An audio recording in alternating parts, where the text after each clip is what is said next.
love. It's so good to see you. Well, it's always good to see you, man. I just love you. Thank you. So our video, the last video we did was what, a couple years ago, right? It was. Well, yeah, it was when I was first doing my SR training for CC. Yeah, that's when I got to meet you in person. Yes, and I think that video may have, I want to say, close to 10,000 views. Really? Yeah, Oh. because of and you brought it up like, hey, this clearly resonates with a lot of families. Let's do a working mom, homeschool mom series. So here we are. Yay! I'm so glad that this is happening. This is wonderful. There's so many people who think that you can't homeschool and work full-time or even part-time, and it's just not the case. There's this assumption of what it takes in terms of scheduling your day and your time, and is very possible if you kind of have an open mind and a supportive spouse. That's great. Love it. So how long have you all been homeschooling? So my oldest is 12, and we started her with CC at age 4, so 8 years. This is our 8th year in CC and in homeschooling, so that's all we've done in terms of homeschooling. And yeah, it's been amazing. I have the 3 kids. I have my oldest is 12, my son is 9, and this is his first year of essentials. And my 4-year-old this is her first year of foundations. So I've kind of got them at each of the levels, and I've gotten to watch how amazing the CC curriculum is as they get older. It's like, wow, I draw connections I never knew I would make. So I'm with you. I'm with you. That is so cool. So what is both you and your husband's, what are your all's professional backgrounds? So I have been working full-time as a college professor at the University of North Carolina in Wilmington since 2005. And so this whole time, and so that's kind of my full-time, my day job. I joke about it, what brings in the money. And I teach business management, human resources, that type of thing. My husband is a structural engineer, and he also works full-time outside the home, doing designing of environmental, like water and wastewater treatment plants, that type of thing. Wow. And you also had mentioned that you've even done some roles within CC as well, right? What have you done? My very first year in CC, they were just starting a new community in our hometown, and they needed tutors. And I said, okay, I'll tutor if I'm going to, be there on Wednesdays, and rearrange my work schedule to make sure I could be there on Wednesdays, which was our community day. I'd be happy to tutor while I'm there. And so I did that. And then the next year, the campus was they had opened multiple campuses, and the folks that had come and were currently directing that campus were moving back to campuses that were closer to them. And they're like, we might have to close the campus. I said, okay, I'll direct. So then I directed for about 6 years. And then I recently, just this year, stepped down. There's an amazing woman who's taken over for me and is amazing. And I'm actually in the support representative role now. So there's about 5 campuses in my area that I support and just try to, help them, give them resources whenever I can. That's amazing. So how on earth, with all that you have going on, how do you manage it all? So everybody asks me that. They're like, when do you actually teach your children? And I started with them when they were young, well, all of them when they were younger. So my oldest daughter, when she was 5, she started coming to the office with me. She's not here right now, but you can see her little student desk over there in the corner. And she would sit there, and I would, every weekend, Saturday night, I would sit down and I would plan out lesson plans for what the whole week's work was going to be. And so I would know what CC memory work she was going to do, what she needed to make progress in math, what reading assignments I was going to have her do, whatever the work was. Because she was at my desk, or adjacent to my desk here in my office, I may or may not have been guilty of giving her some busy work to do, but she didn't know any different, right? So she had some stuff to keep her busy while I was here all day. And so she got very good at kind of self-directing her work. Now, that turns out, I thought I had something magical here as a parent. I'm like, I rock at this, because I made her be like totally self-sufficient. She would only interrupt me every now and then when she had a question. But then God humbled me, and he's like, here, let me give you your son to have to homeschool him. that's not going to work with my son. He probably wouldn't still be in my office if I went down the hall for any reason when I came back. So I realized I was going to have to come up with another solution for him. And fortunately, I had met many wonderful, amazing women and men in CC. And some of them are making ends meet by being able to help, with babysitting or childcare with other people's kids. Well, I have the most amazing situation where she is, takes my son, who really can't be here self-directed on his own. I write out a lesson plan, exactly what he needs to accomplish. He has this little backpack with all of his books and his resources. And then if he has questions, he can ask her. I mean, she's not sitting there doing the lecture, but he can essentially, the way I do it is it's like homework when he's there at the sitter's house. And then in the evenings and on the weekends, I do the teaching part of it, right? So I'm going to teach you this math concept you're going to see this week, and then you're going to do that homework. So it's very much sort of like a flipped kind of schedule. So when I'm not at work, I do the teaching part with him, and then the sitter carries out the homework part that most parents would handle, right? And it has worked out marvelously. It's just an absolutely wonderful approach. This mom happens to also be in CC, though I've had it before, because it's been multiple years now. He's been in CC for 5 years. Before her, I had another lady who was not part of CC, but it worked out great, where she had never done homeschooling. Her own kids went to public school, but he could come and she would just monitor homework and make sure it got done. And it has taught my kids some really good self-organizational skills.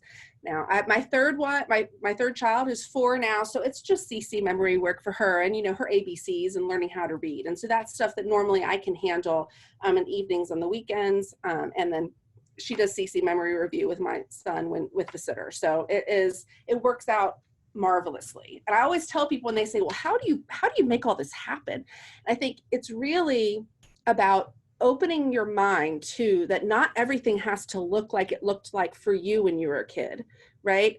And the number one most important thing is just have a vision for what your year is going to look like. Be flexible with that vision, right? Because it's not going to end up being like that. God will have other plans for you and for your children. But have a plan, and organize, and then be flexible with yourself. Some weeks at work are really challenging for me, and I don't get as far in math as I want to with my kids, right? Other weeks, I make a little bit more progress. Sometimes I use summer breaks and the down times in my schedule to kind of pick up the pace, where other kids are like, we're done with our school now. My kids, they kind of school year round because that's just what it looks like for our schedule. But, to make sure that we're able to get through all the things. So it's not 8 hours a day like you think about with your neighbor's kids going through. It is especially at, CC makes it amazing. Noble, I know you know this, but it makes it so easy. Like, this is the stuff you need to talk about here, and it's broken down in manageable chunks, and you have accountability. So you don't forget to do that because you're working full time and you're like, oh, I let my kids' education go by the wayside for an entire year. That doesn't happen, because every week at community, you want your kid to know their memory work so that they're going to be able to, to glean what they're supposed to be gleaning there during the work. So it comes down to it. It's planning, it's having a schedule, setting up a planner, and finding childcare. And if you're willing to do those things and your spouse is going to be supportive for you, then, that really makes a big difference. There are times many times my husband has taken over dinner prep because I'm sitting there doing lesson prep with my kids, and so it's a true partnership between us to make that work out. Love it. You shared a bunch of great practical suggestions and recommendations. What have you found to be, now so this isn't like you've done this 1 year. I mean, this has been 7 years 7, 8 years you've done this. What has been the most challenging aspect of being a working parent, 2 full-time working parents, and homeschooling? What's been the hardest thing? I think the answer to that kind of changes with years as my kids have aged and changed. I mean, just like your kids, you notice your parenting relationship with your kids changes over time. So too does your homeschooling relationship with your kids. So where they need your help, how they need your help, what kinds of guidance you need to provide or need to back off from, that type of thing shifts over time. I think that the hardest thing for me, once you get your childcare situation done and you get yourself into a routine where you have an idea of what your week of education is going to look like, and you're flexible with yourself and your kid. But once you have that kind of scheduled out, then it's really just making sure you find time with your spouse, because a lot of times I think my spouse is very supportive. He's not necessarily going to be one who's naturally inclined to jump in and say, here, let me take over Latin for you, honey. Says, I'll take something off your plate.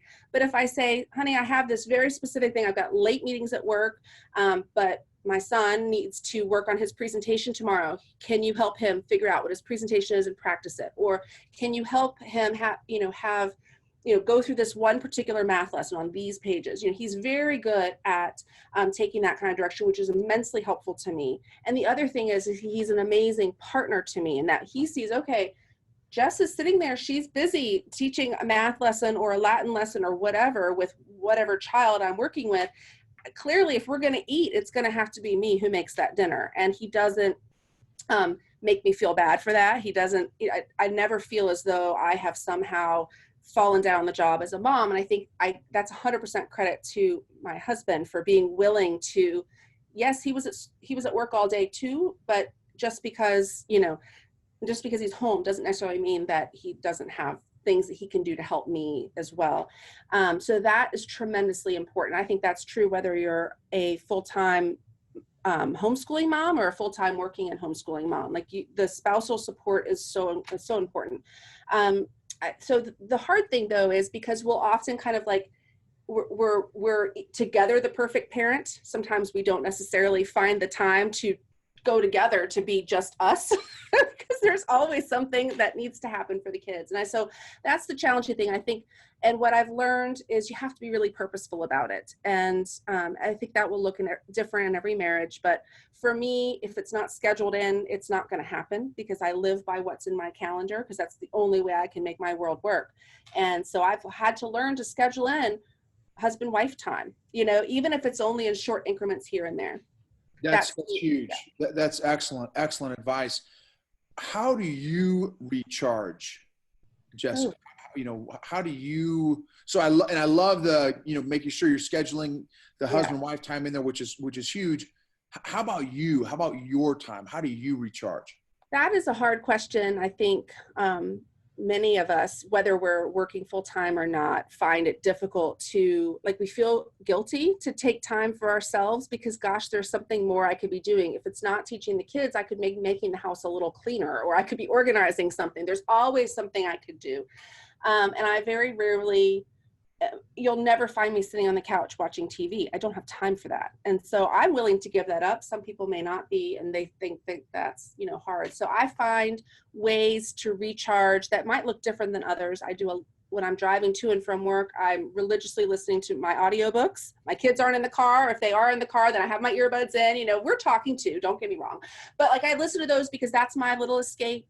I also, the kids and I, because I'm a college professor, I work full-time all throughout the year, but I don't always have to be in my office. I can often do my work in other places. And so the kids and I will often jump in the car and take our homeschool and work on the road, and I'll go to the mountains if that's where I want to be. And my husband's very supportive again. It's like, oh, if that's what you need to feel like you are kind of escaping the realities of life and still accomplishing everything, why not? Right. And so that's really, I find that helps me a lot to make sure I get my kids the mom time. And I think maybe this is just me, but I have a real hard time saying no to things, right? Real hard time. I can fit anything into my schedule. So as long as I can do that. But sometimes if I remove myself from the temptation to always be the one to volunteer to help with whatever it is, work, non-work, whatever, if I remove that temptation, then all of a sudden I can be more present with my children. And that's a really good thing for them too. But it's hard. It's very hard. Yeah, sure. In fact, there's a book, one of the books I'm reading right now. And I wish I had read this 20 years ago, but it's called Boundaries by Dr. Henry Cloud. And it has been game changing and life changing for so many different reasons. But, just because I think many people are not good at saying no and not good at setting boundaries, and who suffers is those closest to you and yourself. Right. So anyway, that's something that's been very helpful resource recently for me personally. Is there a Bible passage, Jessica, or a scripture reference, or what has gotten you through some of the tough times of homeschooling and working and just everything that you have going on? What has been helpful and encouraging for you? I have to say that I am regularly talking with God, and he supports me throughout this journey, because there are so many times, Noble, when I feel like I'm falling down on the job, or I'm falling down at work, or my homeschool, or my marriage, or whatever, just because there's so much. And so I'm constantly kind of reconnecting with him. And sometimes if it's in the car on the way, I don't have the radio on or whatever, but I'm talking with him, and I have references all over my house. But I always remember, like, I close most of my prayers with him saying, God, I know that you told me that through all things are possible through you. And so I'm here and I value that reassurance and his faith and love in me. And so, yeah, all things are possible.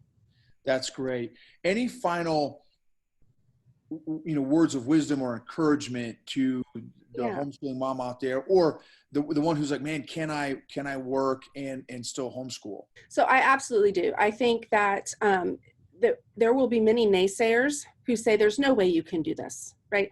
But it's not just about whether they think you can do it. It's about whether you think you can do it, right? And so many people have said, I don't know how you do it. I can't, if actually, Noble, I can't tell you how many people say, there's no way you can be doing this. How are you doing this? What aren't you doing that we're thinking that no, I am doing all those things, but maybe my definition of perfection and your definition of perfection might be a little different, and that's okay, right? So I may not be the mom who does all of the extra crafts around the holidays, but that's okay.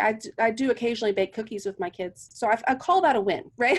So, I think that you have to know there can be a lot of people who say you can't do it, but maybe they couldn't do it because their definitions of mastery or perfection or whatever it looks like is different than what yours looks like. So if you believe you can do it and you set your standards there, and you have to be very purposeful about scheduling your time. If you do those things, there is absolutely no reason why you can't work a full-time job and have a spouse who works a full-time job and homeschool your children. You can give them a world-class education. And the other thing I would say is, obviously, I personally think CC is the perfect curriculum for homeschooling parents, working homeschooling parents in particular, because it takes out a lot of the guesswork in terms of your prep work that you need to do. It tells you exactly what you should be working on, and you can release yourself from all those other curriculums that might be amazing, but don't necessarily have value added. You don't have to do every extra experiment that just because in the Van Cleef book, there were others that didn't get done. You don't have to do them, and your kid is still going to have an amazing education if you kind of follow and trust in that model.